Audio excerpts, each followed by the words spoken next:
So why did so many intelligent people fall for it? I think the simple answer to the question is they're not intelligent. It's just that maybe they say they're intelligent, other people believe that they're intelligent because they've got some impressive qualifications. But I think what's absolutely clear to me now is that qualifications do not equal intelligence. So what I'm trying to get at here is that we mustn't confuse somebody who's got lots of qualifications and equate that with, oh, well, they must be intelligent, because the two don't follow. So when I was a teacher, I just wrote a few notes here. The type of person that tends to get good exam results. First and foremost, they've got a great memory. Now, having a great memory doesn't really equate to intelligence, but it certainly helps somebody in an exam, particularly if they can remember things quickly and accurately. Exams really favour that type of person. I think also an unwillingness to think critically helps massively, particularly with the A-levels, where it's all marked according to an examiner's mark scheme.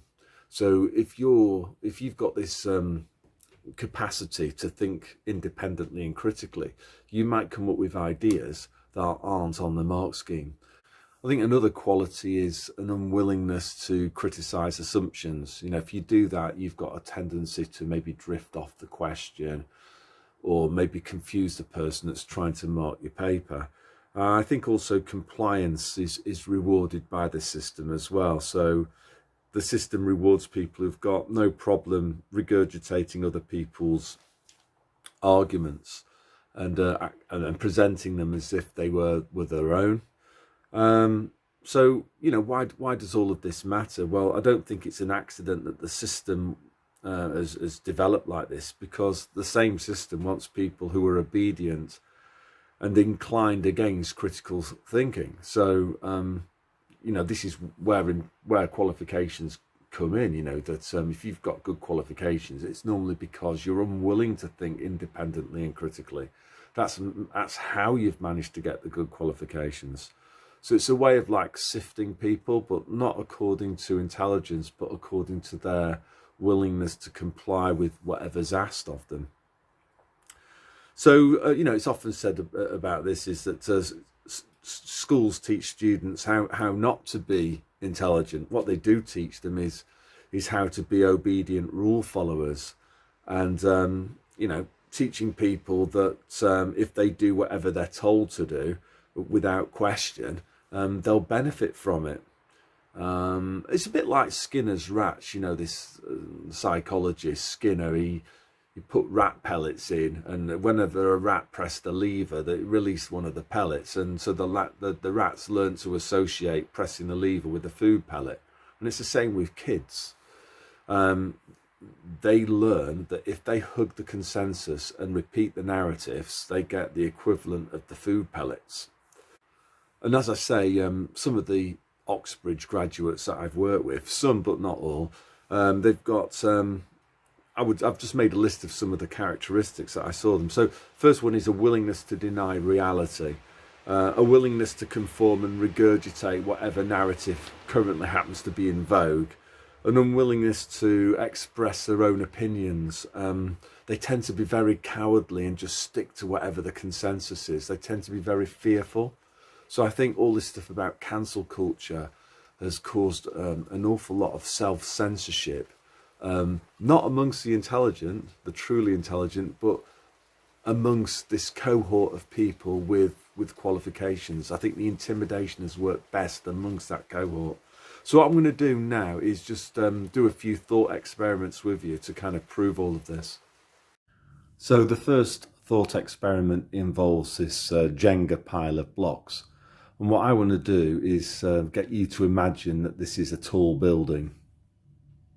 Now let's imagine that something has damaged this building, but it's only damaged it on one side. Maybe an aeroplane flew into it, or maybe a missile, or maybe there was just a bomb, but the bomb was planted on one side of the building.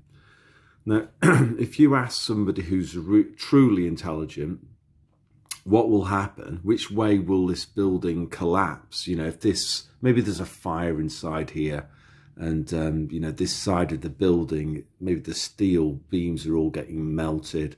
If you ask them, you know, if you keep on pulling beams out from this side, which way will the building collapse? They will obviously say, you know, it will collapse, won't it, on towards the side that's damaged, you know? So let's see if I can manage to do that now.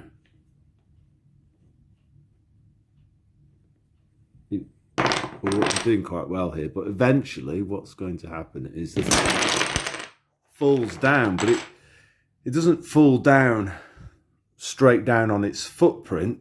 It falls to one side. That's basic physics. And I would imagine somebody who's truly intelligent, who's able to work through a problem from first principles, and a really intelligent person would say, of course, this tower is going to collapse, and it's going to collapse to the left as I look at it. However, if you were to ask somebody who listens to Radio 4 and who's got a prestigious degree from a red brick university, what will happen to this building? What they'll do instead is listen to whatever Radio 4 says, and they'll parrot it off as their own view. So if Radio 4 says the whole thing just collapses in on itself and falls as if it was you know, down on its own footprint, they'll happily blindly repeat that. So I think one of the things that I'm trying to get at here is intelligent people are capable of independent critical thought. A lot of the people who have got good qualifications, who self-identify as intelligent, aren't intelligent because they're unable to think for themselves. All they do is make appeals to authority and regurgitate whatever those sources of authority happen to say on whatever the issue is that they're trying to comment on. The next thought experiment involves this vitamin D tablet. And what I want you to imagine is that we're in the year 2050. And by 2050, let's imagine that space travel is going to be commonplace. Personally, I don't think that will happen, but that's not going to affect what I want to try to achieve in my thought experiment. Now, maybe space travel, it elicits this sickness in people. Let's call it space sickness, yeah? And so pharmaceutical companies try to come up with a pill to try to alleviate the effects of this space sickness. Now, in the past, you know, they've tried various things, and normally takes them about 7 years to produce a new pill, you know, from scratch. It's got to be researched. It's got to be tested, maybe on animals first, then on human beings in trials. Maybe there's, I don't know, 4 or 5 different types of trial that need to be done. So it takes a long time, 7 years. Anyway, this this company comes up with a new pill, and they've designed it and got it onto the market in less than a year. And maybe the government is saying to people, if you want to fly on a spaceship or maybe work in space, you have to have this particular brand of pill. You know, maybe it's got some revolutionary, never tried before technology in it. So how would an intelligent person respond to this situation? Well, you know, somebody who's truly intelligent would look at this and say, no way. You know, it normally takes 7 years for something like this to be developed. And they've done it in less than a year. And they're trying to coerce me into taking this pill for space sickness, which isn't really that much of a problem for somebody like me anyway. On the other hand, you might have somebody who's, I don't know if Radio 4 would still be going in 2050, but imagine it was, you know, that type of person, they would just, again, defer to authority. They would just look upwards and say, well, Radio 4 have said that this pill for space sickness is going to be safe and effective. So therefore, it must be safe and effective. And they'll suspend their own judgment on it. and just accept the judgment of the government or the chief space officer who's responsible for the health of space travelers. So that's another kind of key difference that I'm trying to get across here is that a truly intelligent person is somebody who's capable of independent, critical thought, who's able to process information themselves and come to a reasoned conclusion. I think many of the so-called intelligent people that I've known, they don't like doing that. They would just prefer to take a shortcut and adopt somebody else's view, somebody else who's maybe a little bit higher up, a few extra rungs higher in the hierarchy, and they'll go along with whatever they say. So some conclusions then. If having a long list of qualifications doesn't automatically signify intelligence, what does? And again, I've made a list of what I think are the qualities, attributes that truly intelligent people have. So the first thing that I've noticed is over my 35-year teaching career is that intelligent people ask questions. So they'll say, well, how can a tin can fired up with fossil fuels go through the Van Allen radiation belts and people can go off and travel to other planets, so stuff like that. They'll ask questions and they're not afraid to ask questions, even if it might lead to embarrassment for them or the people around them. I think another thing is that I would say is that intelligent people understand that human behaviour is purposeful. Human beings aren't random; they're rational and they pursue objectives. So if you've got a long list of errors being made by a particular entity, and all of those errors are pointing in the same direction, an intelligent person would recognise that isn't random. It's not a fluke. It's not just a cock up. That there's something going on there. So I guess a truly intelligent person, rather than somebody who's just got some qualifications, a truly intelligent person recognises patterns in behaviour and understand what those patterns might signify. Maybe just a desire to do a little bit more research into that person and what they're up to and what their objectives might be. I think the third quality of a truly intelligent person is originality.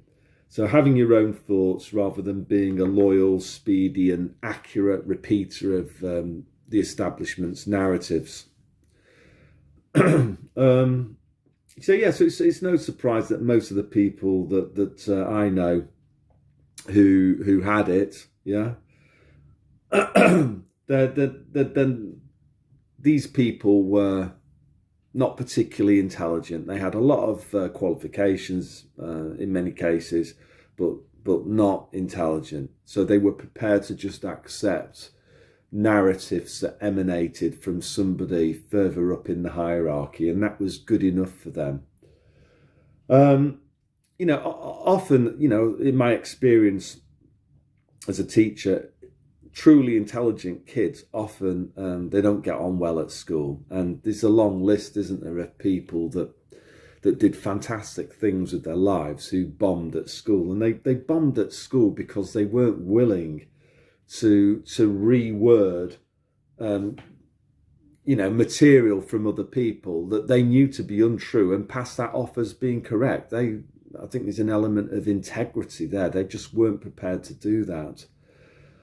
And I think the final thing that I would say is that truly intelligent people understand that life is about love rather than materialism or status. So, again, towards the end of my teaching career, what I noticed was that kids really weren't that interested at all in subjects. It wasn't just economics. This was a constant moan by many other teachers that the only thing that they were worried about was getting the qualification. So, sir, what is this on the syllabus? If this comes up in the exam, how is it going to be asked? So And I don't really blame young people for that, but because they're young and they're immature, and but many people go into adult life still pursuing status, still pursuing materialism, and I don't think that that's intelligent. So yes, I think the last thing that I would say is a shout out not just to Rick Mail for that film One by One, but also to Chris Thrall, his YouTube channel. He talks about this map of spirituality on most of his podcasts. So I'd actually watch that, because I think he's onto something with that. So that's all that I want to say today about intelligence, and God bless to you.